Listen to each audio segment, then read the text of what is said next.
মাম্মা তুমি পায়ে চুড়ি পরছো? হ্যাঁ, পায়ে লোকে চুড়ি পরে না কোথায় পরে? পায়ে পরে না হাতে পরে?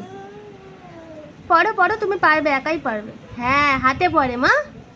আচ্ছা, তুমি নাকি ভোট দিয়েছো? কোথায়? আঙ্গুলটা দেখাও, দেখাও। এই যে সবাইকে আঙ্গুলটা দেখিয়ে দাও। হ্যাঁ, ভোট দিয়েছো তুমি। আঙ্গুলটা বড় করো, দেখতে পাচ্ছি না তো। দেখাও দেখাও, আঙ্গুলটা এরকম ভাবে দেখাও মা, এই যে এরকম ভাবে দেখাও। তুমি ভোট দিয়েছো? তুই ভেবলি পিসি হয়ে গেছে কেন? তুমি কাকে ভোট দিলে? কাকে ভোট দিলে তুমি? এই যে এই দেখো, এই দেখো, ঠিক আছে? এটা দেখো, মামাকে দেখো। হ্যাঁ। তুমি সবাইকে বলো যে না, সবাই গিয়ে ভোট দেয়, তাই না? এটা সবার রেসপন্সিবিলিটি যাতে ভোট দেয়, তাই তো? বলে আমি একটা বাচ্চা হয়ে ভোট দিয়েছি। হ্যাঁ, আর বাকিরা বড়রা ভোট দেবে না? সবাই যেন ভোট দেয়, ঠিক আছে? টাটা, টাটা করে দাও। টাটা। হ্যাঁ।